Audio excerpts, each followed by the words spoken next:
we close our eyes and ask God to speak to us this Sunday morning? ಕ್ಷಣ ಹೊತ್ತು ನಾವು ನಮ್ಮ ತಲೆಗಳನ್ನು ತಗ್ಗಿಸಿ ಪ್ರಾರ್ಥಿಸಿಕೊಳ್ಳೋಣ. ದೇವರು ನಮ್ಮ ಸಂಗಡ ಮಾತನಾಡುವಂತೆ ಕೇಳಿ. Gracious Heavenly Father, thank you for bringing me to the city of Hubli once again. ಕರ್ತನೇ, ತಿರುಗೊಂದು ಸಾರಿ ಹುಬ್ಬಳ್ಳಿ ಪಟ್ಟಣಕ್ಕೆ ನನ್ನನ್ನು ಕರೆತಂದಿರುವುದಕ್ಕಾಗಿ ಸ್ತೋತ್ರ. As a 17-year-old, I traveled to Dharwad, not knowing anything about the ministry of the Iceland ministry, but then Lord, you graciously have sustained me all these years, and I am a grateful man this morning. 17 ವರ್ಷದವನಾಗಿದ್ದಾಗ Dharwad ಪಟ್ಟಣಕ್ಕೆ ನನ್ನ ವಾಕ್ಯ ಸಾರಲು ಬಂದಂತ ಈ ಒಬ್ಬ ಯುವಕನನ್ನ ಈಗ ಸ್ವಾಮಿ ಇಲ್ಲಿ ನೀನು ತಿರುಗಿ ವಾಕ್ಯ ಸಾರುವುದಕ್ಕೆ ಕರೆತಂದಿರುವುದಕ್ಕಾಗಿ ತುಂಬಿದ ಹೃದಯದಿಂದ ನನಗೆ ಕೃತಜ್ಞತೆ ಸಲ್ಲಿಸುತ್ತೇನೆ. I thank you for the great work of God that you have enabled Dr. Koti and my sister Pastor Bina to do here, and we thank you for the souls won for Jesus and the Church of Jesus Christ established here in the city of Hubli. Hubballi ಪಟ್ಟಣದಲ್ಲಿ ಆಗುತ್ತಿರುವ ಸೇವೆ, ನಡೆಯುತ್ತಿರುವ ಈ ಸಭೆ, pastor ಕೋಟಿ ಮತ್ತು pastor Beena ಇವರ ಸೇವೆಗಾಗಿ ನಾನು ಹೃದಯಪೂರ್ವಕವಾಗಿ ವಂದಿಸುತ್ತೇನೆ. And even as I take them to your word this morning, I pray the Holy Spirit will speak to us from Nehemiah chapter 13. ಈಗ ವಾಕ್ಯ ಆಧಾರಿತವಾಗಿ ನೆಹೆಮೀಯ 13ನೇ ಅಧ್ಯಾಯದ ಆಧಾರವಾಗಿ ವಾಕ್ಯ ಮಾತನಾಡುವಾಗ ನೀನು ನಮ್ಮ ಸಂಗಡ ಮಾತನಾಡು. In Jesus Christ's name I pray. ಯೇಸು ಕ್ರಿಸ್ತನ ಹೆಸರಿನಲ್ಲಿ ಪ್ರಾರ್ಥಿಸುತ್ತೇನೆ. Amen. Amen. For a generation that is very crazy about watching web series after web series, I want to encourage you to consider doing another series. ನಾನು ಇಂದಿನ ತಲೆಮಾರು ಈ ಒಂದು ಸೀರೀಸ್ಗಳನ್ನ, web series ಅಂತ ನೋಡುತ್ತಿರುವಂತಹ ಈ ಸರಣಿಗಳನ್ನು ನೋಡುವ ಹವ್ಯಾಸದಲ್ಲಿರುವವರಿಗೆ ನಾನು ಇನ್ನೊಂದು ಹವ್ಯಾಸ, ಇನ್ನೊಂದು ಸರಣಿಯನ್ನ ನೋಡಲು ಪ್ರೋತ್ಸಾಹಿಸುತ್ತೇನೆ. It's become a fashion, a web series gets dropped into Netflix or Amazon Prime or Hotstar or whatever, and people watch it, all the episodes, staying through the night, and even sometimes all through the morning, 7-8 hours. This is the craziness of our age. ಇಂದಿನ ತಲೆಮಾರಿನ ಒಂದು ವಿಚಿತ್ರ ಸಮಸ್ಯೆ ಏನಂದ್ರೆ, web series ಅನ್ನುವ ಈ ಸರಣಿಗಳನ್ನ Netflix, Amazon prime ಇಂತಹ ಒಂದು ವಿಷಯಗಳಲ್ಲಿ ಅವರು ನೋಡುತ್ತಿರುವಾಗ ಅವರ ಒಂದು ಸಮಸ್ಯೆ ಏನಂದ್ರೆ, ಒಂದು ಎಪಿಸೋಡ್ ನಂತರ ಇನ್ನೊಂದು ಇಡೀ ರಾತ್ರಿ ಎಲ್ಲ ಎಪಿಸೋಡ್ ನೋಡಿಬಿಡೋದು, ಮುಂಜಾನೆಯೂ ಕೂಡ ಕೂತ್ಕೊಂಡು ಎಲ್ಲ ಎಪಿಸೋಡ್ಗಳನ್ನು ನೋಡುತ್ತಾ ಕೂತ್ಕೊಳ್ಳುವಂತ ಒಂದು ವಿಚಿತ್ರವಾದ ಸಮಸ್ಯೆಯನ್ನು ಎದುರಿಸುತ್ತಿರುವ ದಿವಸಗಳನ್ನು ನಾವು ಜೀವಿಸ್ತಾ ಇದ್ದೇವೆ. But what is more super exciting for me is this book which I hold in my hand, which has got a series, 1189 chapter series. ಆದರೆ ನಾನು ನನ್ನ ಕೈಯಲ್ಲಿ ಹಿಡಿದಿರುವಂತ ಈ ಪುಸ್ತಕದಲ್ಲಿ 1189 ಸರಣಿಗಳು ಇರುವಂತ ಈ ಪುಸ್ತಕ, ಇದನ್ನ ನಾನು ನಿಮ್ಮ ಗಮನಕ್ಕೆ ತರುತ್ತೇನೆ. And it has been my passion recently, as the Holy Spirit has burdened me to read a chapter again and again and again, till a message jumps from that chapter speaking to me, and I can also summarize that chapter in a memorable way. ನಾನು ಒಂದು ಅಧ್ಯಾಯವನ್ನ ತಿರುಗಿ ಓದುತ್ತಾ ಅದರ ಮುಖಾಂತರವಾಗಿ ದೇವರು ಒಂದು ಮಾತನ್ನ ತಿಳಿಸುವವರೆಗೂ ಅದನ್ನ ಧ್ಯಾನಿಸುತ್ತಾ ಆ ಒಂದು ಆಧಾರವಾಗಿ ಮಾತನಾಡುವುದಕ್ಕೆ ಕರ್ತನನ್ನ ನಡೆಸ್ತಾ ಇದ್ದಾನೆ. And this morning our journey will be likewise for the Bible chapter of Nehemiah chapter 13. ನನ್ನ ಈ ದಿನದ ಧ್ಯಾನದ ಸಮಯದಲ್ಲಿ ಇರುವಂತ ಮಾತು ಕೂಡ ನೆಹೆಮೀಯನ ಪುಸ್ತಕ 13ನೇ ಅಧ್ಯಾಯದ ವಾಕ್ಯವನ್ನ ಗಮನಿಸಲಿಕ್ಕಿದ್ದೇವೆ. This is Youth Sunday. I will speak to the young people, but you are also here, and I will speak to you. I will speak to all of us, even the Christian leaders. ಇದು ಯವನಸ್ಥರ ಭಾನುವಾರ ವಿಶೇಷವಾದ ಆರಾಧನೆ, ಆದರೆ ನಾವೆಲ್ಲ ಇಲ್ಲಿ ಸೇರಿದ್ದೇವೆ. ಎಲ್ಲರಿಗೂ ಸ್ಪಂದಿಸುವಂತೆ, ಎಲ್ಲರಿಗೂ ಅನ್ವಯಿಸುವಂತೆ ಈ ದಿವಸ ನಾನು ವಾಕ್ಯವನ್ನು ನಿಮ್ಮೊಂದಿಗೆ ಹಂಚುತ್ತೇನೆ. I believe God is asking us through this chapter a question: are you a silent spectator, or are you an emerging, strong, bold leader? ನಮಗೆ ಈ ವಾಕ್ಯದಲ್ಲಿ ಕರ್ತನು ಒಂದು ಪ್ರಶ್ನೆ ಕೇಳ್ತಾ ಇದ್ದಾನೆ. ನಾವು ಪ್ರೇಕ್ಷಕರು, ನಾವು ಮೂಕ ವೀಕ್ಷಕರು, ಅಥವಾ ಬಲಿಷ್ಠವಾದ ಶಕ್ತಿಶಾಲಿಯಾದ ನಾಯಕರು? That is what the Holy Spirit is asking you today. Are you a silent spectator or a strong leader? ಇಂದು ಕರ್ತನು ಪರಿಶುದ್ಧಾತ್ಮನದೇ ಪ್ರಶ್ನೆ ಕೇಳ್ತಾ ಇದ್ದಾನೆ. ನೀನು ಮೂಕ ವೀಕ್ಷಕನಾಗಿದೆಯೋ ಅಥವಾ ಒಬ್ಬ ಬಲಶಾಲಿಯಾದ ನಾಯಕನಾಗಿದೆಯೋ? Several years ago, there was a British soldier by the name of Arthur Dodd. Arthur Dodd ಅನ್ನುವಂತ ಒಬ್ಬ ಬ್ರಿಟಿಷ್ ಸೈನ್ಯದಲ್ಲಿ ಸೇವೆ ಮಾಡುತ್ತಿರುವ ಒಬ್ಬ ಸೈನಿಕನಿದ್ದ. He was captured by the army people of Hitler. ಹಿಟ್ಲರನ ಆರ್ಮಿ ಅವನನ್ನ ಬಂಧಿಸಿತು. And he was mistreated along with the others. ಇತರರೊಂದಿಗೆ ಅವನಿಗೆ ಭಯಂಕರವಾದ ಸಮಸ್ಯೆಯನ್ನ ಹಿಂಸೆಯನ್ನ ಕೊಟ್ಟರು. One day he saw something happen before his eyes and that shocked him to the core. ಒಂದು ದಿನ ಅವನ ಕಣ್ಣೆದುರಿಗೆ ಅವನು ನೋಡಲು ಆಗದಂತ ಸಂಗತಿಯನ್ನ ನೋಡಿದ, ಬಹಳ ಆಘಾತವಾಯಿತು. A young Jewish girl was stripped naked. ಒಬ್ಬ ಯವನಸ್ಥ ಯಹೂದಿ ಹುಡುಗಿಯನ್ನ ಬೆತ್ತಲು ಮಾಡಲಾಯಿತು. She was savagely beaten. ಅವಳನ್ನ ಬಹಳ ಹೊಡೆದರು. But and he could not do anything about it. ಅದನ್ನ ನೋಡುತ್ತಾ ಇದ್ದಾನೆ, ಏನು ಮಾಡ್ಲಿಕ್ಕೆ ಆಗ್ತಾ ಇಲ್ಲ. He was a silent spectator. ಅವನು ಮೂಕ ವೀಕ್ಷಕನಾಗಿ, and as he kept watching, the thrust of the beating kept increasing. ಅದು ಹೊಡೆಯುವಂತದ್ದು, ಹಿಂಸಿಸುವಂತದ್ದು ಹೆಚ್ಚುತ್ತಾ ಹೋಯಿತು. And that girl disappeared from his sight and he never saw her again in the concentration camp. ಹುಡುಗಿಯು ಅಲ್ಲಿಂದ ಹೋಗಿ ಬಿಟ್ಟಳು. ಅವಳನ್ನ ಒಂದು ವೇಳೆ ಆ ಗ್ಯಾಸ್ ಚೇಂಬರ್ ನಲ್ಲಿ ಅವಳನ್ನ ಕೊಲ್ಲಲಾಯಿತು. And he wrote a book later on titled Spectator in Hell. ಅವನು ನಂತರ ಈ ಒಂದು ಪುಸ್ತಕ ಬರೀತಾನೆ, ನರಕದಲ್ಲಿ ಇದ್ದಂತಹ ಒಬ್ಬ ವೀಕ್ಷಕ ಅಥವಾ ಮೂಕ ವೀಕ್ಷಕ, ಮೂಕ ಪ್ರೇಕ್ಷಕ ಅಂತ. Dear child of God, I want to ask you a direct question. In this world which is living in a living hell and going to a literal hell, are you a mere spectator? That's what God's going to ask you this morning. ಇಂದು ನಾನು ನಿಮಗೆ ಇದೇ ಪ್ರಶ್ನೆ ಕೇಳುತ್ತೇನೆ. ನಾವು ಇರುವ ನರಕದ ಸ್ಥಿತಿಯಲ್ಲಿರುವ ಈ ಲೋಕದಲ್ಲಿ ನಾವು ವೀಕ್ಷಕರು ಪ್ರೇಕ್ಷಕರಾಗಿದ್ದೇವೋ? ಇಂದಿನ ತಲೆಮಾರು ನರಕದ ಸ್ಥಿತಿಗತಿಗಳನ್ನು ಅನುಭವಿಸ್ತಾ ಇರುವಾಗಲೂ ನಾವು ವೀಕ್ಷಕರು ಪ್ರೇಕ್ಷಕರಾಗಿದ್ದೇವೋ? The Nehemiah of Nehemiah 13 was not a spectator. ಆದರೆ ನೆಹೆಮೀಯ 13ನೇ ಅಧ್ಯಾಯದಲ್ಲಿ ನೋಡುವ ನೆಹೆಮೀಯ ಅವನು ಪ್ರೇಕ್ಷಕನಾಗಿರಲಿಲ್ಲ. He saw horrible things happen in front of him and he responded the best way he knew how. ಅವನು ಕಣ್ಣೆದುರಿಗೆ ನೋಡಿದಂತ ಸಂಗತಿಗಳನ್ನ ನೋಡಿ ತನ್ನಿಂದ ಆದಂತ ರೀತಿಯಲ್ಲಿ ಅದಕ್ಕೆ ಪ್ರತಿಕ್ರಿಯಿಸಿದ. Let me take you through that chapter in 8 short points. 8 ವಿಷಯಗಳನ್ನ ಇಲ್ಲಿ ನಾವು ಗಮನಿಸಬಹುದು. ಈ ಅಧ್ಯಾಯವನ್ನ ಗಮನಿಸ್ರಿ. Nehemiah 13 was the first 3 verses. 13ನೇ ಅಧ್ಯಾಯದ ಮೊದಲಿನ 3 ವಚನಗಳು. Immediate separation. ಅಲ್ಲಿ ತಕ್ಷಣವಾಗಿ ಪ್ರತ್ಯೇಕಗೊಳ್ಳುವಿಕೆ. Immediate separation. ತಕ್ಷಣ ಪ್ರತ್ಯೇಕಿಸುವಿಕೆ. Verse 1 says, no Ammonite, no Moabite should ever be admitted in the assembly of God. ಅಲ್ಲಿ ನಾವು ನೋಡ್ತೇವೆ, ಆ ಕಾಲದಲ್ಲಿ ಜನರ ಮುಂದೆ ಮೋಶೆ ಧರ್ಮಶಾಸ್ತ್ರ ಪ್ರಯಾಣ ನಡೆಯುತ್ತಿರಲಾಗಿ ಅಮೋನಿಯರಾಗಲಿ ಮೋವಾಬ್ಯರಾಗಲಿ ದೇವರ ಸಭೆಯಲ್ಲಿ ಎಂದಿಗೂ ಸೇರಬಾರದು. Why? The answer comes from verse 2. ಯಾಕೆ ಅಂತ ಪ್ರಶ್ನೆ ಕೇಳಿದರೆ ಅದಕ್ಕೆ ಉತ್ತರ 2ನೇ ವಚನದಲ್ಲಿದೆ. They blocked the path of God's people as they went towards the promised land. ವಾಗ್ದಾನದ ಪ್ರದೇಶಕ್ಕೆ ಅವರು ಪ್ರಯಾಣಿಸ್ತಾ ಇದ್ದಾಗ ಈ ಜನಾಂಗ ದೇವರ ಮಕ್ಕಳ ಪ್ರಯಾಣಕ್ಕೆ ಸಹಕರಿಸದೆ ತೊಂದರೆ ಕೊಟ್ಟರು. These enemies hired Balaam to curse them. ಅಲ್ಲಿ ಬಾಲಾಮನು ಇವರನ್ನ ಶಪಿಸುವುದಕ್ಕೆ ಅವರನ್ನ ನಡೆಸಿದನು. But Nehemiah 13:2 says God turned the curse into blessing. ಆದರೆ 2ನೇ ವಚನ ಹೇಳ್ತದೆ, ಬಾಲಾಮನ ಶಾಪಗಳನ್ನ ದೇವರು ಅವುಗಳನ್ನು ಆಶೀರ್ವಾದವಾಗಿ ಪರಿಣಮಿಸಿದನು. I don't think any other Bible verse mentions this so directly. It is so encouraging. If you think you're under a curse, read Nehemiah 13:2. God is able to make those curses into a blessing if you will trust Him. ಒಂದು ವೇಳೆ ನಾವು ಈ ವಿಷಯವನ್ನ ಬೇರೆ ಎಲ್ಲಿಯೂ ಕಾಣುವುದಿಲ್ಲ. ಒಂದು ವೇಳೆ ಕುಳಿತಿರುವ ನಾವು ಯಾರೇ ಆಗಿರಲಿ, ನನಗೆ ಒಂದು ಶಾಪ ಉಂಟು ಅಂತ ಯೋಚಿಸ್ತಾ ಇದ್ರೆ, ನಮ್ಮ ಶಾಪಗಳನ್ನ ಆಶೀರ್ವಾದವಾಗಿ ಬದಲಾಯಿಸುವಂತ ದೇವರನ್ನ ಈ 2ನೇ ವಚನದಲ್ಲಿ ನಾವು ನೋಡ್ತೀವಿ. But the problem was Moabites and the Ammonites were having spiritual fellowship with God's children. ಆದರೆ ಇಲ್ಲಿ ಮೋವಾಬ್ಯರು ಅಮ್ಮೋನಿಯರು ಆತ್ಮಿಕವಾದ ಒಂದು ಅನ್ಯೋನ್ಯತೆಯನ್ನ ಇಸ್ರಾಯೇಲರ ಜೊತೆಗೆ ಹೊಂದುತ್ತಾ ಇದ್ದಾರೆ. And verse 3, Nehemiah 13 and verse 3, Nehemiah presented the law of Moses, and after that there was an immediate response.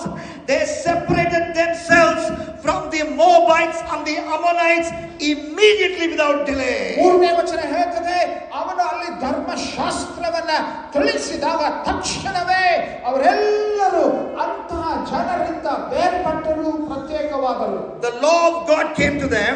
ಧರ್ಮಶಾಸ್ತ್ರ ಅವರಿಗೆ ಕೊಡಲಾಯಿತು. Verse 3 says they immediately excluded these people. ಅವರು ಅವರ ತಮ್ಮ ಮಧ್ಯದಿಂದ ಬೇರ್ಪಡಿಸಿದರು ಅಂತ ವಾಕ್ಯ ಹೇಳ್ತದೆ. Immediate obedience. ತಕ್ಷಣವೇ. Some of you young people are saying, later on I will follow Jesus. ಯೌವನಸ್ಥರ ಸಮಸ್ಯೆ ಏನು ಗೊತ್ತಾ? ಆಮೇಲೆ ನಾನು ಯೇಸು ಸ್ವಾಮಿಯನ್ನು ಹಿಂಬಾಲಿಸುತ್ತೇನೆ. Now is God's time. ಇದೇ ಕರ್ತನ ಸಮಯ. Today is the day of salvation. ಇದೇ ರಕ್ಷಣೆಯ ದಿನ. God willing, this evening I'll talk about it more. ಅದನ್ನ ಕುರಿತು ನಾವು ಹೆಚ್ಚಾಗಿ ತಿಳ್ಕೊಳ್ಳಬೇಕು. Many of you know the laws of God, the word of God. ಅನೇಕರಿಗೆ ಧರ್ಮಶಾಸ್ತ್ರದ ನಿಯಮಗಳು, ವಿಧಿಗಳು ಗೊತ್ತಿದೆ. You know that you have repented from your sins and put your trust in Jesus. ನೀವು ಶೋಧನೆಗೆ ಒಳಗಾಗುವಾಗ ನಿಮಗೆ ಗೊತ್ತಿದೆ ನೀವು ಯೇಸುವಿನ ಮೇಲೆ ನಂಬಿಕೆ ಇಟ್ಟವರು. And God is asking you a question from the book of Acts. ಅಪೊಸ್ತಲರ ಕೃತ್ಯದಲ್ಲಿ ನಿಮಗೊಂದು ಪ್ರಶ್ನೆ ದೇವರು ಕೇಳ್ತಾ ಇದ್ದಾನೆ. Acts 22 and verse 16. ಅಪೊಸ್ತಲರ ಕೃತ್ಯ 22:16ನೇ ವಚನ. Why are you waiting? ಯಾಕೆ ಕಾಯುತ್ತಾ ಇದ್ದೀರಿ? Why are you delaying? ಯಾಕೆ ತಡ ಮಾಡುತ್ತಾ ಇದ್ದೀರಿ? Rise up and be baptized. ಎದ್ದು ದೀಕ್ಷಾಸ್ನಾನ ತೆಗೆದುಕೋ. And Paul, who was Saul at that time, obeyed Jesus in the waters of baptism. ಅಲ್ಲಿ ನಾವು ನೋಡ್ತೇವೆ ಸೌಲನು ಅಲ್ಲಿ ದೀಕ್ಷಾಸ್ನಾನ ತೆಗೆದುಕೊಳ್ಳುವಂತ ವಿಷಯವಾಗಿ ನಾವು ಅಲ್ಲಿ ಗಮನಿಸುತ್ತೇವೆ. What about you? Have you obeyed God in the waters of baptism? ನೀವು ಇಲ್ಲಿ ಕುಳಿತಿರುವಂತ ಪ್ರತಿಯೊಬ್ಬರು ದೀಕ್ಷಾಸ್ನಾನ ತೆಗೆದುಕೊಂಡು ದೇವರಿಗೆ ವಿಧೇಯರಾಗಿದ್ದೀರಾ? Is your allegiance to trust church tradition or your fear of family stopping you from obeying? Today I challenge you to obey God's word. ನಿಮಗೆ ನಿಷ್ಠೆ ತೋರಿಸುವಂತದ್ದು ಒಂದು ಸಮಯ, ಸಂಪ್ರದಾಯ ಅಥವಾ ಒಂದು ಕುಟುಂಬ, ಅದಕ್ಕೆ ನಿಷ್ಠೆ ತೋರಿಸುವಂತ ಆ ವಿಚಾರದಲ್ಲಿ ಜೀವಿಸ್ತಾ ಇದ್ದೀರೋ ಅಥವಾ ದೇವರ ವಾಕ್ಯಕ್ಕೆ ವಿಧೇಯರಾಗುವಂತ ಒಂದು ಮನಸ್ಸು ನಿರ್ಧಾರ ಮಾಡಿದ್ದೀರೋ? And here in Nehemiah 13 and elsewhere in the Old Testament, God is very clear. Separate yourself from evil influences. ಇಲ್ಲಿ ವಾಕ್ಯದಲ್ಲಿ ಮತ್ತು ಅನೇಕ ಸ್ಥಳದಲ್ಲಿ ಬಹಳ ಸ್ಪಷ್ಟವಾಗಿ ವಾಕ್ಯ ಹೇಳ್ತದೆ.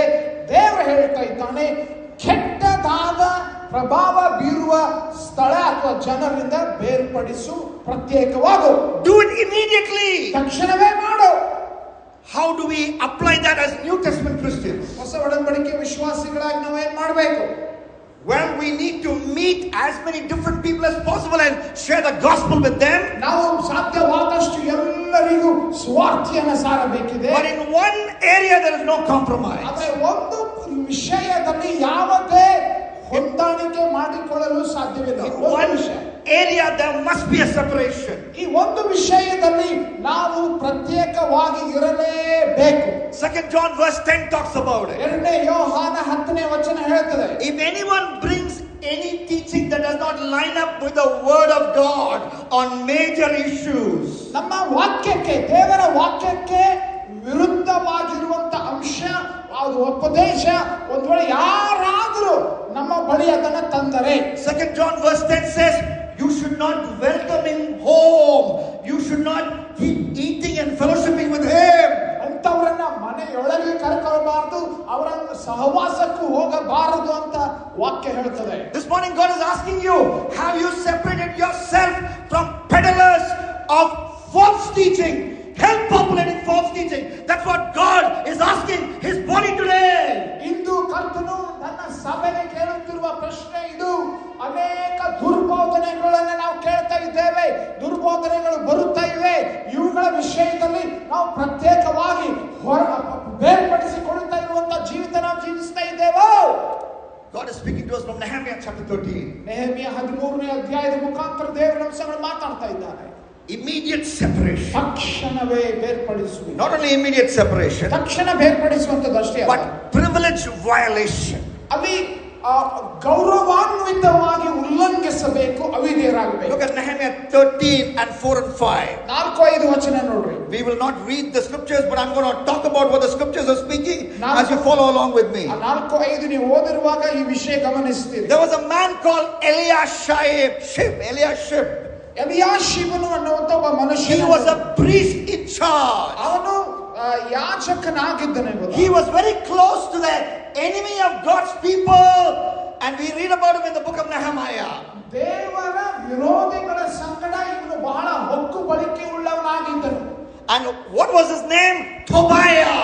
ಅವನ ಹೆಸರೇನು? ಟೋಬಿಯಾ. And Tobiah and his friends had taunted and teased and given a lot of trouble to Nehemiah and his team of rebuilding the wall. ಟೋಬಿಯನು ಅವನ ಸಂಗಡಿಗರು ನೆಹೆಮೀಯನಿಗೆ ತೊಂದರೆ ಕೊಟ್ಟಿದ್ದರು, ಕಾಡಿಸಿದರು, ಸಮಸ್ಯೆ ಮಾಡಿದರು. But what did Eliashib the priest do?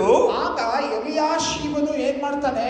He gave him the key to a large room in the temple of God. ದೇವಾಲಯದಲ್ಲಿ ಇರುವ ಒಂದು ದೊಡ್ಡ ಕೊಠಡಿಯ ಬೀಗದ ಕೈಯನ್ನು ತೆಗೆದುಕೊಳ್ತಾನೆ. And in that room was all the tithes and all the tithes of various types, agricultural tithes and animal tithes and all of that, all the treasures of the temple. The money was there in that room. ಆ ಕೊಠಡಿಯೊಳಗೆ ದಶಂಭಾಗಗಳು, ರೈತರು ಕೊಟ್ಟ ದಶಂಭಾಗಗಳು, ವಿವಿಧ ಆದಾಯಗಳಿಂದ ಕೊಡಲ್ಪಟ್ಟಂತ ದಶಂಭಾಗಗಳು, ಎಲ್ಲಾ ರೀತಿಯಾಗಿ ಅನೇಕ ವಿಧವಾದ ಕಾಣಿಕೆಗಳೆಲ್ಲ ಕೊಠಡಿಯೊಳಗೆ ಕೂಡಿಸುತ್ತಾರೆ. Eliashib, I want to ask you a question. ಎಲಿಯಾಷೀಬನೇ, ನಿನಗೊಂದು ಪ್ರಶ್ನೆ. Who made you the priest? ನಿನ್ನನ್ನ ಯಾಜಕರನ್ನಾಗಿ ಮಾಡಿದ್ದು ಯಾರು? It is a privilege given by God. ದೇವರಿಂದ ನೇಮಿಸಲ್ಪಡುವಂತದ್ದು ಶ್ರೇಷ್ಠ ಗೌರವ. When that is a privilege, how dare you lighten that privilege, you desecrate that privilege and give it to a robber, give the keys of the treasure house to a robber, to an evil man.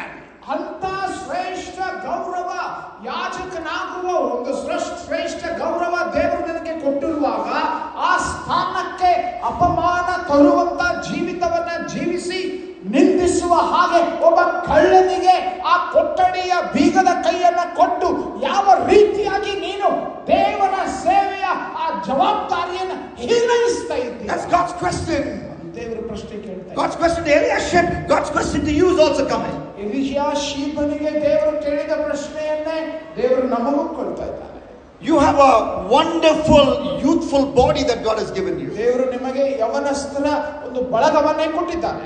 That body, his energy will keep, is winding down. And as a 51-year-old man, nearly 51, I understand. I don't have the strength that I used to have when I was a young man. 51 ವರ್ಷದ ವಯಸ್ಸಿನವನಾಗಿ ನಾನು, ನಮಗೆ ಈ ದೇಹ ಇದು ನಿಧಾನವಾಗಿ ಕುಂದುತ್ತಿರುವ ಅನುಭವದ ಅರಿವು ನನಗಿದೆ. That privilege of a youthful body and youthful energy, what are you doing with it? Are you giving it all in the hands of the devil? ನಮಗೆ ಕೊಡಲ್ಪಟ್ಟ ಈ ಶಕ್ತಿಶಾಲಿಯಾದ, ಈ ಅದ್ಭುತವಾದ ಈ ದೇಹ, ಇದು ದೇವರು ಕೊಟ್ಟಂತ ಒಂದು ಗೌರವ. ಈ ದೇಹವನ್ನ ನಾವು ಸೈತಾನನಿಗೆ ಸಾಧನವಾಗಲಿಕ್ಕೆ, ಈ ದೇಹವನ್ನ ಸೈತಾನನ ಸಾಧನವಾಗಲಿಕ್ಕೆ ಒಪ್ಪಿಸಿಕೊಡ್ತಾ ಇದ್ದೇವೆ. As Romans 6:13 says, are you using your body as an instrument of wickedness?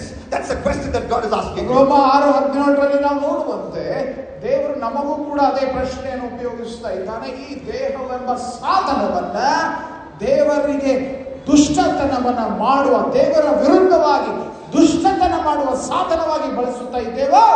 This morning the Lord is here. This morning He is speaking to us from His Word. He is speaking to us from Nehemiah chapter 13.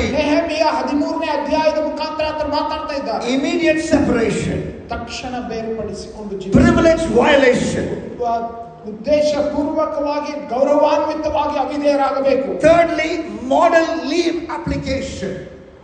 ಮೂರನೆಯದಾಗಿ ನಾವು ಒಂದು ಮಾದರಿಯಾಗಿ ರಜೆಯ application ಸಲ್ಲಿಸಬೇಕು.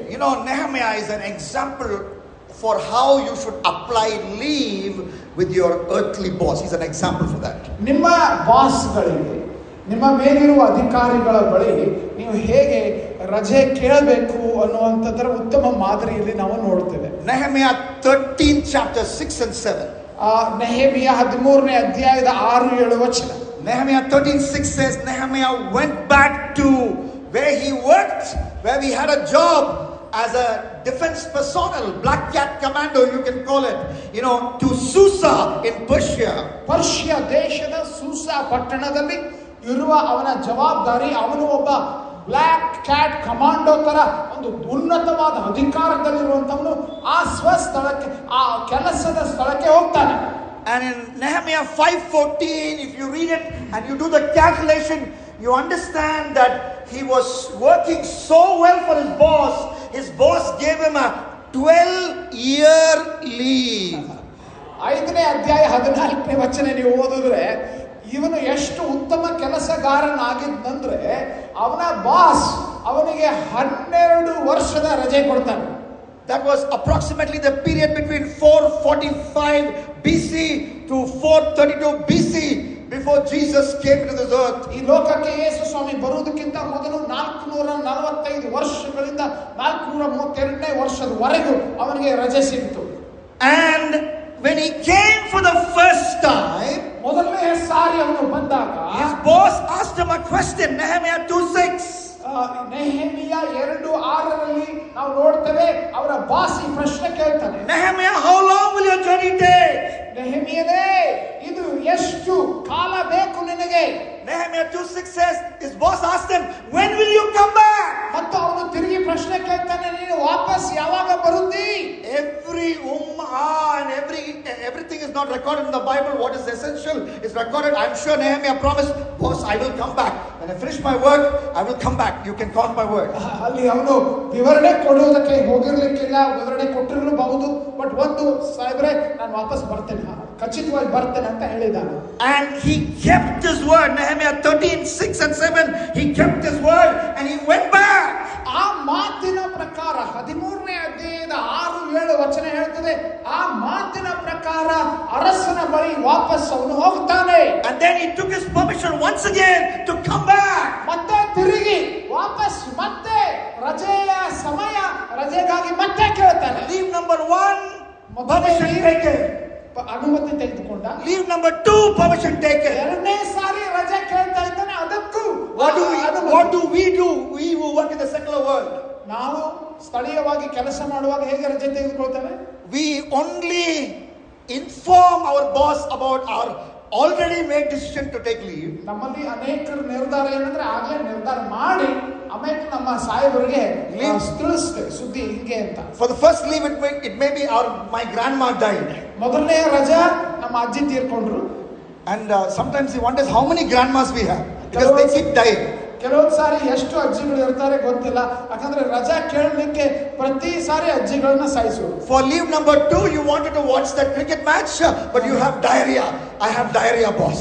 ಆದ್ರೆ 2ನೇ ಸಾರಿ ರಜೆ ಕೇಳಬೇಕಾಗಿದೆ, ಆದ್ರೆ ಮುಖ್ಯ ಉದ್ದೇಶ ಕ್ರಿಕೆಟ್ ನೋಡಬೇಕಾಗಿದೆ. ಸೊ ಅದಕ್ಕೆ ಏನ್ ಮಾಡೋದು, ಹೊಟ್ಟೆ ಜಾಡಿಸ್ತಾ ಇದೆ ಅಂತ ಆ ರಜೆ ಹಾಕೋದು. God's name is blasphemed among the Gentiles because of the way we apply for leave irresponsibly. ನಮ್ಮ ವ್ಯಕ್ತಿಗತ ಜೀವಿತದಲ್ಲಿ ದೇವರ ಹೆಸರು ದೂಷಣೆಗೆ ಒಳಗಾಗುವುದಕ್ಕೆ ಕಾರಣ ಏನು ಗೊತ್ತಾ? ಅನೇಕ ಸಾರಿ ನಾವು ಯಾವ ರೀತಿಯಾಗಿ ರಜೆ ಕೇಳ್ತೇವೆ, ರಜೆ ಹಾಕ್ತೇವೆ. God is speaking to us from Nehemiah 13. Nehemiah 13ರ ಮುಖಾಂತರ ದೇವರು ನಮ್ಮ ಸಂಗಡ ಮಾತಾಡ್ತಾ ಇದ್ದಾರೆ. Immediate separation, ತಕ್ಷಣ ಪ್ರತ್ಯೇಕಿಸುವುದು, privilege violation, ಗೌರವಾನ್ವಿತವಾಗಿ ಉಲ್ಲಂಘಿಸುವುದು, model leave application, ಒಂದು ಆದರ್ಶವಾಗಿ ರಜೆ ಕೇಳುವಂಥದ್ದು. Fourthly, Jesus imitation. 3ನೇದಾಗಿ ಯೇಸುವಿನಂತೆ ಜೀವಿಸುವುದು. Nehemiah 13:7 and 8, we see Nehemiah without knowing it imitating Jesus. 7-8 ವಚನ ಹೇಳ್ತದೆ ಯಾವ ರೀತಿಯಾಗಿ ನೆಹೆಮಿಯನು ಯೇಸು ಸ್ವಾಮಿಯನ್ನ ಅನುಕರಿಸುವುದನ್ನ ನಾವು ನೋಡ್ತೇವೆ.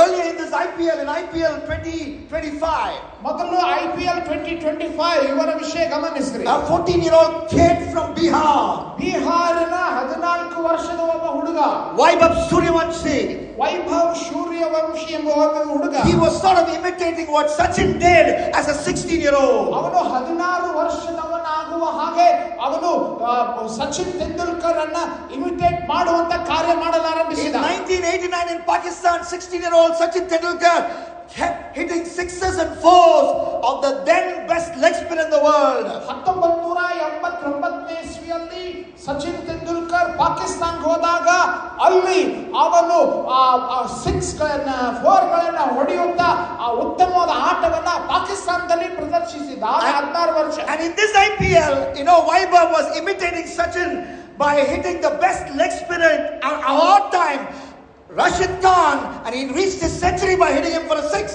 to reach the second fastest ever IPL 100. ಈ ಸಾರಿ 17 ಒಂದು ಸಚಿನ್ ಮಾಡಿದಂತ ಆ ಒಂದು ವಿಷಯವನ್ನ ವೈಭವ್ ಅನ್ನುವಂತ ಈ ಕ್ರಿಕೆಟಿಗ ಆ ಒಂದು ಸ್ಪಿನ್ ಬಾಲ್ ನಲ್ಲಿ ಅನುಕರಿಸುವಂತದ್ದು ಅನೇಕ ರೀತಿಯಾಗಿ ಅವನು ಮಾಡಿದಂತದ್ದನ್ನ ನಾವು ಕೇಳಿದ್ದೇವೆ. What is not important is whether Vaibhav is imitating Sachin.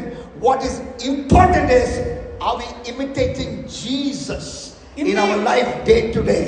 Vaibhav Sachin ಅವರನ್ನ ಅನುಕರಿಸ್ತಾ ಇದ್ದಾನೋ ಇಲ್ವೋ ನಮಗೆ ಮುಖ್ಯವಲ್ಲ. ನಮಗಿರುವ ಪ್ರಶ್ನೆ, ನಾವು ಯೇಸು ಸ್ವಾಮಿಯನ್ನ ಅನುಕರಿಸ್ತಾ ಇದ್ದೇವೋ ಇಲ್ವೋ. Nehemiah 13:7 says, ನೆಹೆಮಿಯ 13:7 ಹೇಳ್ತದೆ, I discovered the evil Eliashib, this evil priest, had done. ಅಲ್ಲಿ ಎಲಿಯಾಷೀಬನು ಮಾಡಿದಂತ ಕುತಂತ್ರವು ನನಗೆ ಗೊತ್ತಾಯಿತು. He has given the key to the storehouse of the temple of God to Tobiah. ದೇವಾಲಯದ ಪ್ರಾಕಾರದೊಳಗೆ ಕೊಠಡಿಯನ್ನು ಸಿದ್ಧ ಮಾಡಿಕೊಂಡಿರುವಂತದ್ದು ಆ ಟೋಬಿಯನಿಗೆ ಕೊಟ್ಟಂತದ್ದು ನನಗೆ ಗೊತ್ತಾಯಿತು. Nehemiah 13:8 says, I overturned his household furniture. ಈ ದುಷ್ಕೃತ್ಯದ ನಿಮಿತ್ತ ನಾನು ಅವನ ಒಂದು ವಿಷಯವನ್ನೆಲ್ಲ ಹೊರಗೆ ಹಾಕಿದೆ. He was very angry, the Bible says. Bible ಹೇಳ್ತದೆ ಅವನು ಬಹಳ ಸಿಟ್ಟುಗೊಂಡನು. He became a foreshadow of our Lord Jesus Christ. ಯೇಸು ಕ್ರಿಸ್ತನ ಮಾದರಿಯಂತೆ, ಯೇಸು ಕ್ರಿಸ್ತನಂತೆ ಅವನು ಆಗುವುದನ್ನು ನೋಡುತ್ತೇವೆ. And that is our purpose as well. Romans 8:29 says, God created us even before we entered our mother's womb. God planned we will resemble his son. ರೋಮ 8:29 ಪ್ರಕಾರ ದೇವರು ನಮ್ಮನ್ನ ನೇಮಿಸಿದ್ದಾನೆ.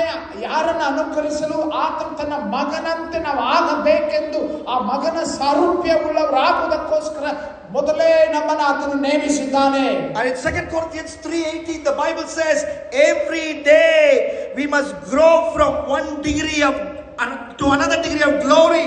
When it comes to imitating Jesus, we must keep growing. 2 ಕೊರಿಂಥ 3:18 ಪ್ರಕಾರ ನಾವು ಒಂದು ದಿನದಿಂದ ಮತ್ತೊಂದು ದಿನ, ಪ್ರತಿ ದಿನ ನಾವು ದಿನ ಯೇಸು ಕ್ರಿಸ್ತನ ಸಾರೂಪ್ಯವುಳ್ಳವರಾಗುತ್ತಾ ದಿನ ನಾವು ಸುಧಾರಿಸಬೇಕು ಅಂತ ಬೈಬಲ್ ಹೇಳ್ತದೆ.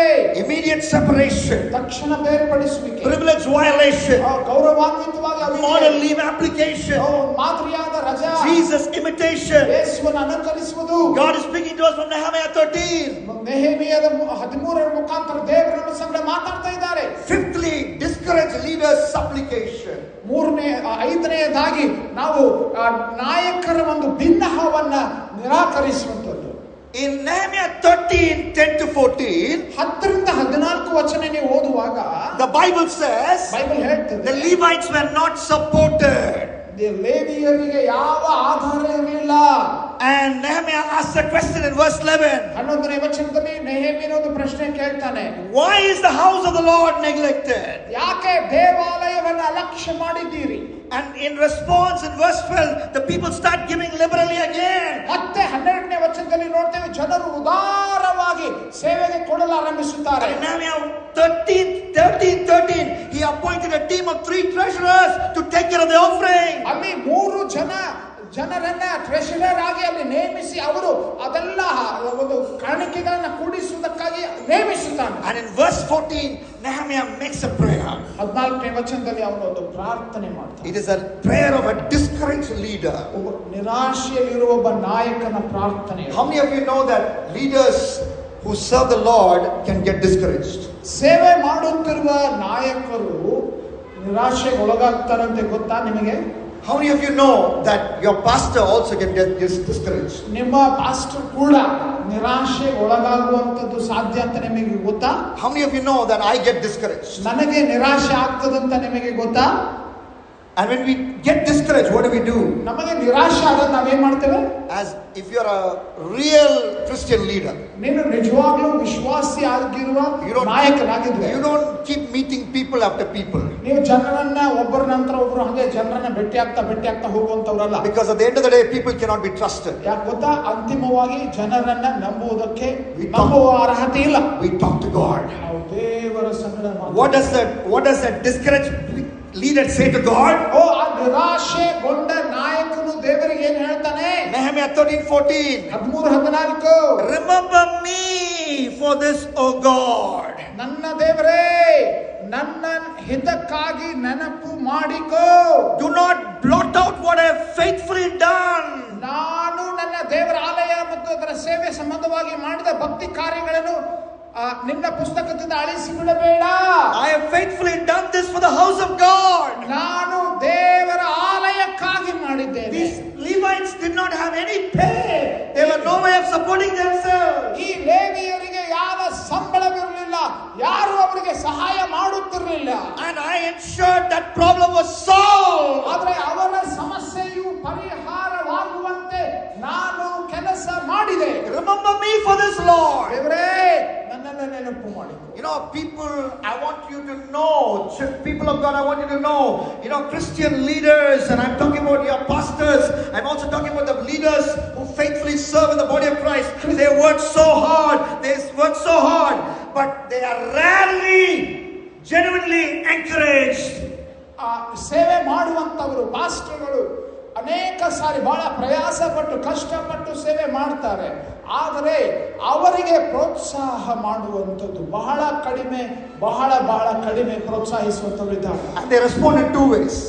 ಅದಕ್ಕೆ ಅವರು ಪ್ರತ್ಯುತ್ತರ ಕೊಡುವಂಥದ್ದು ಎರಡು ವಿಧದಲ್ಲಿ. One group of leaders say, ಒಂದು ಗುಂಪಿನ ನಾಯಕರು ಹೀಗೆ so if I faithfully preach the Bible, this is what happens. ಅಯ್ಯೋ, ನಾನು ದೇವರ ವಾಕ್ಯವನ್ನ ಬೋಧಿಸಿದ್ರೆ ಇದೇ ನನ್ನ ಗತಿ, ಹೀಗೆ ನನ್ನ ಜೀವಿತ. So let me twist the Bible and preach so that people will appreciate. ಅದಕ್ಕೆ ನಾನು ಏನ್ ಮಾಡ್ತೀನಿ, ಈ ಬೈಬಲ್ ಅನ್ನ ಜನರು ಇಷ್ಟಪಡುವಂತೆ ಅದನ್ನ ತಿರುವು ಮರು ಮಾಡಿ ಪ್ರಸಂಗಿಸ್ತಾರೆ. That is one category. ಅದು ಒಂದು ಗುಂಪಿದೆ. The second category, ಇನ್ನೊಂದು ಗುಂಪಿದೆ, doesn't bother, only mentions their grievance to God. ಅವರು ಯಾರ ಕುರಿತು ತಲೆ ಕೆಡಿಸಿಕೊಳ್ಳುವುದಿಲ್ಲ, ದೇವರ ವಾಕ್ಯ ಏನು ಹೇಳ್ತದೆ ಅದನ್ನು ಬೋಧಿಸ್ತಾರೆ. And I believe your pastors are like that. ನಿಮ್ಮ ಪಾಸ್ಟರ್ಗಳು ಆ ರೀತಿಯಾಗಿ ಇದ್ದಾರಂತ ನಾನು ನಂಬುತ್ತೇನೆ. When was the last time you genuinely appreciated the man of God, the woman of God, whom God has brought into your life through his sovereign plan and purpose? ದೇವರು ತನ್ನ ಆ ಸಾರ್ವಭೌಮ ದೇವರ ಚಿತ್ತದ ಪ್ರಕಾರ ನಿಮ್ಮ ಜೀವಿತಕ್ಕೆ ಈ ರೀತಿಯಾಗಿ ಸಭಾಪಾಲಕರನ್ನ ಕೊಟ್ಟಿರುವುದಕ್ಕಾಗಿ ಅವರನ್ನ ನೀವು ಯಾವಾಗ ಎಂದು ಪ್ರೋತ್ಸಾಹಿಸಿದಿರಿ, ಅಭಿನಂದಿಸಿದಿರಿ? Would you, as the Holy Spirit is directing you, would you after the service send your pastor a WhatsApp message, or would you do anything else which the Holy Spirit is leading you to let him know that you value the work of the Lord, that he and his wife, he and his pastoral team does for you faithfully? ನಿಮಗಾಗಿ ನಂಬಿಗಸ್ತರಾಗಿ ಸೇವೆ ಮಾಡುವ ಸಭಾಪಾಲಕರು, ಸಭಾಪಾಲಕರ ಬಳಗ, ನಾಯಕರು, ಇವರಿಗೆ ನೀವು ಅವರು ಮಾಡುವ ಸೇವೆಯನ್ನ ಮೆಚ್ಚುತ್ತೀರಿ ಅನ್ನುವಂಥದ್ದನ್ನು ತಿಳಿಸುವುದಕ್ಕಾಗಿ ವಾಟ್ಸಪ್ ಮೆಸೇಜ್ ಆಗಿರಬಹುದು ಅಥವಾ ಯಾವುದೇ ವಿಧದಲ್ಲಿ ಅವರನ್ನ ಅಭಿನಂದಿಸುವಂತ ಯಾವುದೋ ಒಂದು ಕಾರ್ಯ ಮಾಡುತ್ತೀರೋ? ಆರಾಧನೆ ನಂತರ I live far, but as soon as I come, I at least can find out two things about him. ನಾನು ದೂರದಲ್ಲಿರುವಂತ ವ್ಯಕ್ತಿ, ನಾನು ಬಂದಾಗ ತಕ್ಷಣ ಎರಡು ವಿಷಯ ನನಗೆ ಗೊತ್ತಾಯ್ತು. I see this lovely hall which must be super expensive to hire. ಈ ದೊಡ್ಡದಾದ ಹಾಲ್ ಇದೆ, ಇದು ಬಾಡಿಗೆಗಾಗಿದೆ, ಇದರ ಬಾಡಿಗೆ ಕೂಡ ದೊಡ್ಡದಾಗಿರಬಹುದು. He has hired it so that you can come and comfortably sit and listen to God's word, and he wants to see your life change. ಇದು ಪ್ರತಿ ವಾರ ನಾವು ಸರಿಯಾಗಿ ಕೂತ್ಕೊಳ್ಳುವುದಕ್ಕೂ ಮತ್ತು ಈ ರೀತಿಯಾಗಿ ಅನೇಕ ವಿಷಯಗಳ ಏರ್ಪಾಟು ಮಾಡಲಾಗಿದೆ.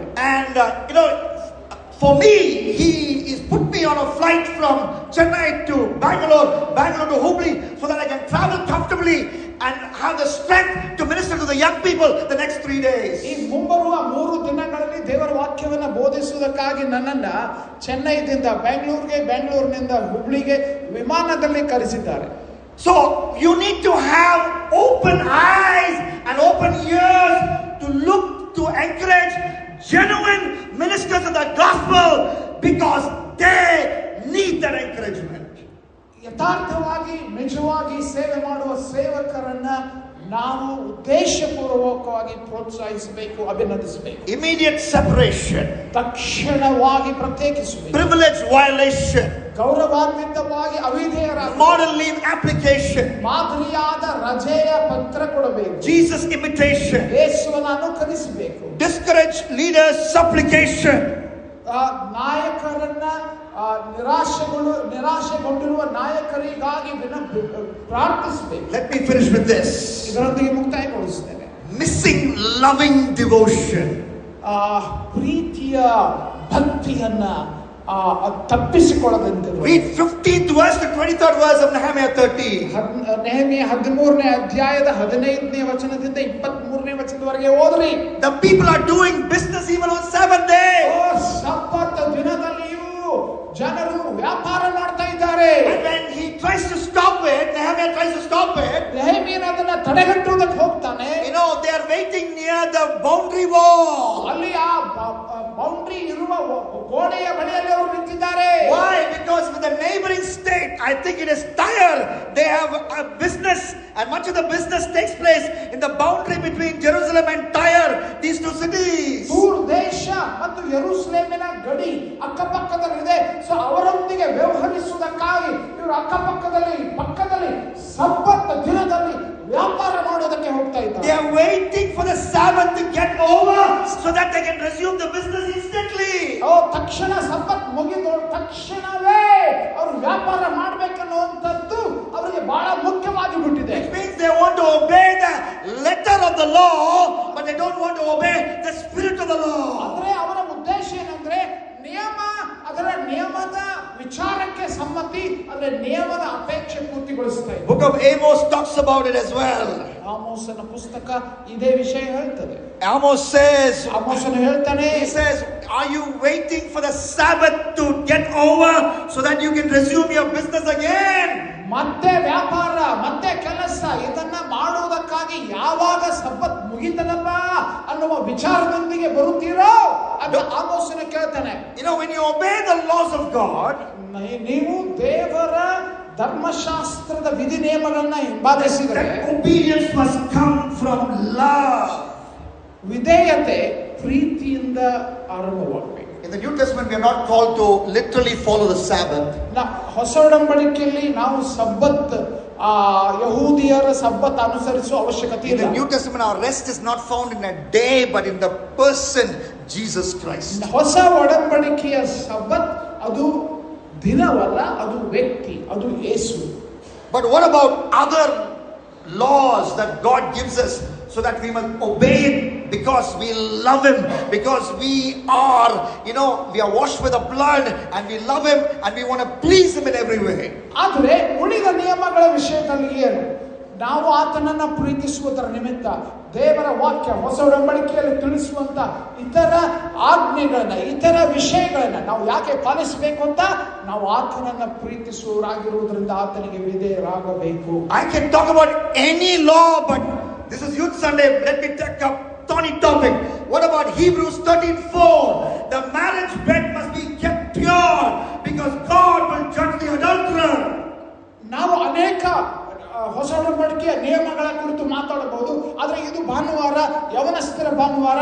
ನಾನು ಈ ದಿವಸ ಇಬ್ರಿಯ ಪುಸ್ತಕದ 13:4 ಕುರಿತು ನಾನು ಮಾತಾಡ್ತೇನೆ. ವಾಕ್ಯ ಹೇಳ್ತದೆ, ಗಂಡ ಹೆಂಡರ ಸಂಬಂಧವು ನಿಷ್ಕಳಂಕವಾಗಿರಬೇಕು, ಜಾರರಿಗೂ ವ್ಯಭಿಚಾರಿಗಳಿಗೂ ದೇವರು ನ್ಯಾಯ ತೀರ್ಪು ಕೊಡುತ್ತಾನೆ. That is the writer of the Hebrews. I think it could be Priscilla, wonderful woman of God. She's saying, she's repeating 2 of the 10 commandments in one shot in her own style. Do not covet your neighbor's wife. Do not commit adultery. She's saying it beautifully. Let the marriage bed be kept pure. ಪ್ರಿಸ್ಕಿಲ್ಲಳು ಒಂದು ವೇಳೆ ಈ ಇಬ್ರಿಯ ಗ್ರಂಥಕರ್ತೆ ಆಗಿರಬಹುದು. ಈ ಒಂದು ವಚನದಲ್ಲಿ 2 ಸಂಗತಿಗಳನ್ನು ನಾವು ಹೇಳ್ತಾ ಇದ್ದಾಳೆ. ಒಂದು, ನಿಮ್ಮ ವಿವಾಹದ ಆ ದಿನ, ಆ ಒಂದು ಕಾರ್ಯ ಅದು ಪರಿಶುದ್ಧವಾಗಿರಬೇಕು. ವ್ಯಭಿಚಾರ ಈ ವಿಷಯದ ಕುರಿತು ಅವಳು ಎಚ್ಚರಿಸುತ್ತಾ ಇರುವಂತ ಮಾತು. So that word means what God says about sexual purity found in the word of God. We must follow it, not because it's written in the word alone, but because we love to follow it from the bottom of our heart. ನಾವು ನಮ್ಮ ಈ sex ಕುರಿತಾದಂತ ವಿಷಯದಲ್ಲಿ ಪರಿಶುದ್ಧ ಜೀವಿತ ಯಾಕೆ ಜೀವಿಸಬೇಕಂತಂದ್ರೆ Bible ನಲ್ಲಿ ಬರೆದಿದೆ ಅನ್ನುವ ನಿಯಮ ಇದೆ, ಅದಕ್ಕೆ ನಾನು ಪಾಲಿಸಬೇಕಂತಲ್ಲ. ಅದು ನನ್ನ ಹೃದಯದೊಳಗಿಂದ ನನ್ನದೇ ಆಶೆ ಆಗಿರಬೇಕು. ನಾನು ಪರಿಶುದ್ಧ ಜೀವಿತ ಜೀವಿಸುತ್ತೇನೆ. But unfortunately, you know what is happening? ಆದರೆ ಇಂದು ದುರಂತದ ಸಂಗತಿ ಏನು ಗೊತ್ತಾ?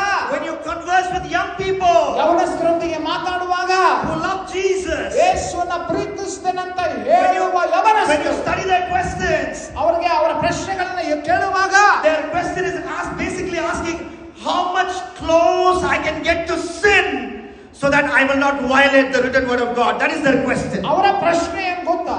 ನಾನು ಪಾಪ ಮಾಡುವ ವಿಷಯದಲ್ಲಿ ಎಷ್ಟು ಸಮೀಪಕ್ಕೆ ಹೋಗಲಿ, ಎಷ್ಟು ಸಮೀಪ ಇದ್ರೆ ನಾನು ಪಾಪ ಮಾಡದೇ ಇರುವ ಜೀವಿತ ಜೀವಿಸಬಹುದು, ಅಂತಹ ಪ್ರಶ್ನೆಯನ್ನ ಇವಾಗ ಕೇಳಲಾಗ್ತಾ ಇದೆ.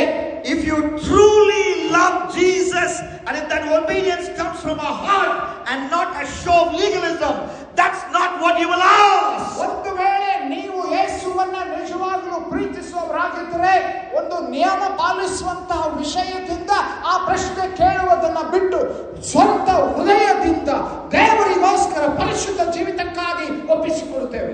And if you truly love Jesus from the depth of your heart, when 2 Timothy chapter 2 and verse 22 says, flee the evil desires of youth, you will run away from that auntie who is tempting you for sexual sin. When you run away, you're not thinking of the charms of the auntie, but you're thinking about the marvels of grace demonstrated for us on Calvary's cross. 2 Timothy 2:22 ಈ ಯೌವನದ ಇಚ್ಛೆಗಳಿಗೆ ದೂರವಾಗಿರು ಅಂತ ಹೇಳುವಾಗ ಆ ಯೌವನದ ದುರಾಶೆಗಳು, ಯೌವನದ ಶೋಧನೆಗಳನ್ನು ತರುತ್ತಿರುವಂತಹ ಆ aunty ಯಾರೇ ಆಗಿರಲಿ, ಅವಳ ಮೋಹಕ್ಕೆ ಒಳಗಾಗದೆ, ಅವಳ ಆಶಾಪಾಶಗಳಿಗೆ ಒಳಗಾಗದೆ, ನೀನು ಕಲ್ವಾರಿ ಶಿಲುಬೆ ಮೇಲೆ ನಿನಗೋಸ್ಕರ ಪ್ರಾಣ ಕೊಟ್ಟ ಆ ಯೇಸುವನ್ನ ದೃಷ್ಟಿಸಿ ಪರಿಶುದ್ಧ ಜೀವಿತ ಜೀವಿಸೋದಕ್ಕೋಸ್ಕರ ಪ್ರೀತಿಯಿಂದ ವಿಧೇಯರಾಗುತ್ತಿ. Would you close your eyes? ಕಣ್ಣುಗಳನ್ನು ಮುಚ್ಚೋಣ. All eyes closed. ಎಲ್ಲ ಕಣ್ಣುಗಳು ಮುಚ್ಚಿರು. All heads bowed. ತಲೆಗಳು ತಗ್ಗಿಸೋಣ. Well, we can talk all day about Nehemiah 13. Nehemiah 13ರ ಕುರಿತು ಇಡೀ ದಿವಸ ಮಾತಾಡಬಹುದು. But that's not my purpose. ನನ್ನ ಉದ್ದೇಶ ಅದಲ್ಲ. My purpose is to encourage you to get into the Word of God. ನೀವು ವಾಕ್ಯವನ್ನ ಧ್ಯಾನಿಸ್ರಿ, ವಾಕ್ಯವನ್ನ ಅಧ್ಯಯನ ಮಾಡ್ರಿ ಅನ್ನೋದಕ್ಕೆ ಪ್ರೋತ್ಸಾಹಿಸಿ. Chapter by chapter, chunk by chunk, book by book. ಅಧ್ಯಾಯದಿಂದ ಅಧ್ಯಾಯ, ಪುಸ್ತಕದಿಂದ ಪುಸ್ತಕ. Large chunks of scripture. ವಾಕ್ಯಗಳ ದೊಡ್ಡ ದೊಡ್ಡ ಭಾಗಗಳನ್ನು ಓದ್ರಿ. Read it. ಓದ್ರಿ. Young people, read it. ಯವನಸ್ಥರೇ ವಾಕ್ಯವನ್ನ ಓದ್ರಿ. Disciples of Jesus, read it. ಯೇಸುವಿನ ಶಿಷ್ಯರೇ ವಾಕ್ಯವನ್ನ ಓದ್ರಿ. Senior citizens, read it. ಹಿರಿಯರಾದವರೇ ದೇವರ ವಾಕ್ಯವನ್ನ ಓದ್ರಿ. The God who spoke to me from Nehemiah 13 will speak to you. Nehemiah 13ರ ಮುಖಾಂತರ ಯಾವ ದೇವರು ನನ್ನ ಸಂಗಡ ಮಾತಾಡಿದನೋ ಅದೇ ದೇವರು ನಿಮ್ಮ ಸಂಗಡ ಕೂಡ ಮಾತಾಡುತ್ತಾನೆ. Would you commit your life to Him today? ಕರ್ತನಿಗೆ ನಿಮ್ಮ ಜೀವಿತವನ್ನು ಮತ್ತೊಂದು ಸಾರಿ ಒಪ್ಪಿಸಿಕೊಡುತ್ತೀರೋ? Would you commit your life to Him today? ನಿಮ್ಮ ಜೀವಿತವನ್ನು ಯೇಸುವಿಗೆ ಮತ್ತೊಂದು ಸಾರಿ ಒಪ್ಪಿಸಿಕೊಡುತ್ತೀರೋ? Some of you are actually like those people that Nehemiah talked about in Nehemiah 13. 13ನೇ ಅಧ್ಯಾಯದಲ್ಲಿ ನೆಹೆಮೀಯನು ಹೇಳುವಂತ ಜನರಂತೆ ನೀವು ಕೆಲವರು ಇದ್ದೀರಿ. They are waiting for the Sabbath to get over. ಅವರು ಕಾಯ್ತಾ ಇದ್ದಾರೆ ಯಾವಾಗ ಈ ಸಬ್ಬತ್ ಮುಗೀತದೆ, so that they can resume their business. ಮುಗಿದ ಕೂಡಲೇ ತಕ್ಷಣ ವ್ಯವಹಾರ, ತಮ್ಮದು ವ್ಯಾಪಾರ ಏನಿದೆ ಅದನ್ನು ಮಾಡ್ಕೊಂಡು ಹೋಗ್ತಾರೆ. Because they love business and not God. ಯಾಕೆ ಅವರು ವ್ಯವಹಾರವನ್ನ ಪ್ರೀತಿಸ್ತಾರೆ, ದೇವರನ್ನು ಪ್ರೀತಿಸ್ತಾರೆ. This morning would you rekindle your love for Jesus? ತಿರುಗೊಂದು ಸಾರಿ ನಾನು ಈ ಮುಂಜಾನೆ ನಿಮ್ಮನ್ನು ಪ್ರೋತ್ಸಾಹಿಸ್ತೇನೆ, ಯೇಸುವಿಗಾಗಿ ತಿರುಗಿ ಬರಲಿ. God is speaking to you.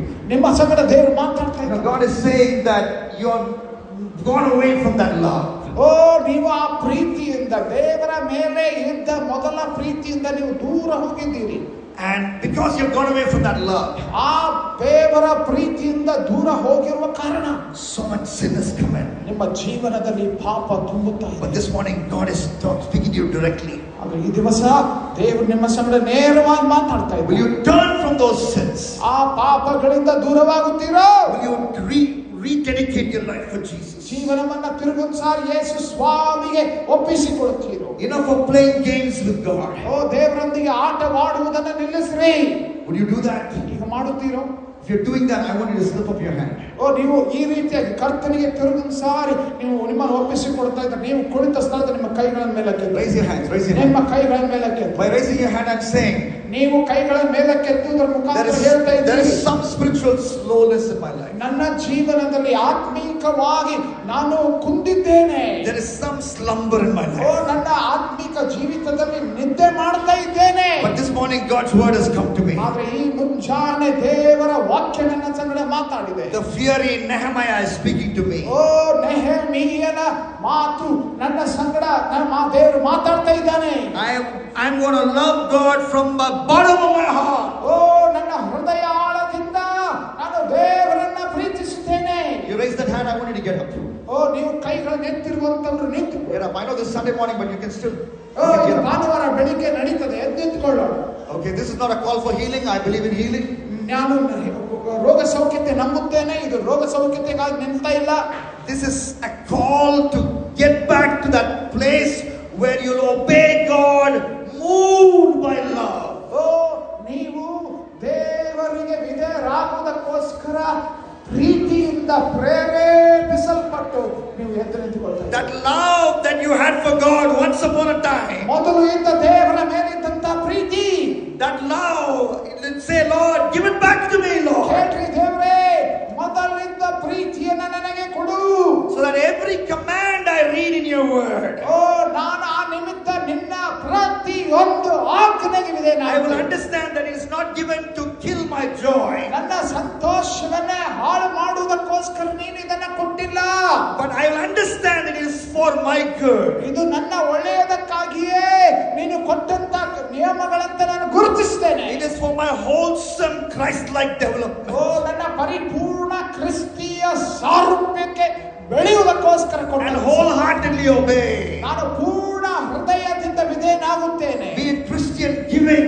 ನನ್ನ ಅದು ಕೊಡುವಿಕೆ ಇರಬಹುದು. Be it holy living. ಪರಿಶುದ್ಧ ಜೀವಿತವಿರಬಹುದು. Be it loving my neighbor. ನನ್ನ ನೆರೆಯವನನ್ನ ಪ್ರೀತಿಸುವ ವಿಷಯ ಇರಬಹುದು. Be it forgiving my neighbor. ನನ್ನ ನೆರೆಯವನನ್ನ ಕ್ಷಮಿಸುವ ವಿಷಯ ಇರಬಹುದು. Be it treating my daughter-in-law well. ನಾನು ನನ್ನ ಸೊಸೆಯನ್ನ ಉತ್ತಮವಾಗಿ ನೋಡಿಕೊಳ್ಳುವ ವಿಷಯವಿರಬಹುದು. Be it keeping a safe distance from the person of the opposite sex, a part of my own church. ನನ್ನ ಸಭೆಯಲ್ಲಿ ಇರುವ ಹುಡುಗ ಹುಡುಗಿ ಅವರ ಸಂಗಡ ಎಷ್ಟು ಅಂತರ ಇಟ್ಟುಕೊಳ್ಳಬೇಕು, ಅಂತರ ಇಟ್ಟುಕೊಂಡು ಜೀವಿಸುವ ವಿಷಯ ಇರಬಹುದು. Whatever be the biblical command, ವಾಕ್ಯದಲ್ಲಿ ಇರುವ ಆಜ್ಞೆ ಯಾವುದೇ ಇರಲಿ, I follow because ನಾನು ಹಿಂಬಾಲಿಸ್ತೇನೆ. ಯಾಕಂದ್ರೆ I love Jesus. ಯೇಸುವನ್ನ ಪ್ರೀತಿಸುತ್ತೇನೆ. Say that to the Lord. ಯೇಸುವಿಗೆ ಹೇಳ್ರಿ, ಎಲ್ಲರೂ ಹೇಳ್ರಿ. Say that, Lord, I want to come to that place of love. ಕರ್ತನೇ, ನಾನು ಆ ಪ್ರೀತಿಯ ಸ್ಥಳಕ್ಕೆ ಬರಲು ಬಯಸುತ್ತೇನೆ. And I want that to happen this Sunday morning. ಈ ಭಾನುವಾರ ಬೆಳಿಗ್ಗೆ ನನ್ನ ಜೀವಿತದಲ್ಲಿ ಇದಾಗಬೇಕು.